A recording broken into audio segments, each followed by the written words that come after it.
Well, Eddie, we're here at Bathurst. NTI wanted to share some stories about our old days as truck drivers. How did you start? I got thrown into the army at age 17 and I wanted to be a diesel fitter, but anyway they put me in transport.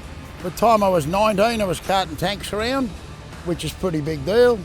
Got out of the army at 20 and did a trip to Sydney in a Leyland Comet. And my big load was 3 Massey Ferguson's tractors out of Sunshine. You know, what I found the best was the camaraderie. The camaraderie was fantastic, you know. It was nothing to lose a day going to Sydney because some poor bugger had a flat tyre, you know.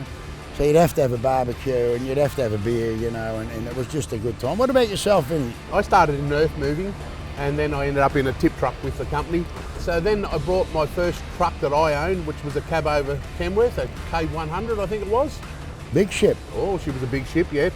And I did, my first load was a load of mesh from Melbourne to Cairns. What motor was in the Kenworth, Winnie? I think it was a Cummins, it was a 400. It was a big thing. So you must like be about 38 years old now. Because 400's like... Was it a four? I'm not sure, it might have even been small. I can't remember, Eddie. Back in those days there would have been 250s. Was it a 250? Well, I didn't start driving until the 80s. So Eddie, what was your favourite trip? My favourite trip, Vinny, was running to Darwin. Yeah, I enjoy that too. Absolutely loved going to Darwin. And you know, the first time I went to Darwin, I thought, oh geez, it's going to be a rough trip. You know, I'm expecting back roads and potholes and all that. And I've got to say that trip to Darwin, other than the bit through Queensland, is probably the best roads I've ever travelled on. Have you got a favourite truck that you drove, Eddie? My old Louisville, I'm in love with Louisvilles, right? But since then I've done a few trips with the cars in Benzes and I've got to tell you, mate, that European stuff, that is so comfortable to drive. Not so good to sleep in, the bunks are a bit small, but to drive, they are absolutely lovely. So with a lot of the dramas you would have had in the early days with truck crashes and bits and pieces, and you always had you had something with NTI. What relationship did you have with them? I insured for NTI. You know, I mean, like everybody else, we start off with 1 truck and we think that works all right, and you get 2 and you get 3, and I opened up a couple of depots and here and there and ended up with 25. And NTI did the whole insurance thing.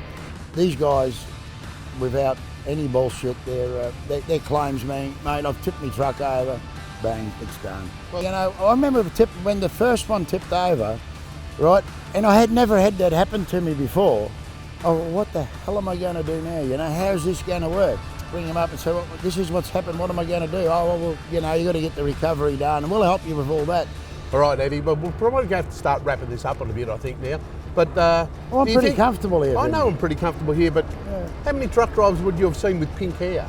It's a great thing, what you guys are doing. Like, you know, you did Dolly's Dreams there a couple of years ago, and look, my hat's off to you, mate, honestly. If I had more hair, I'd take a chance on losing it. My mate going. Well, we'll get you a hat with a wig then, all right? Thank you.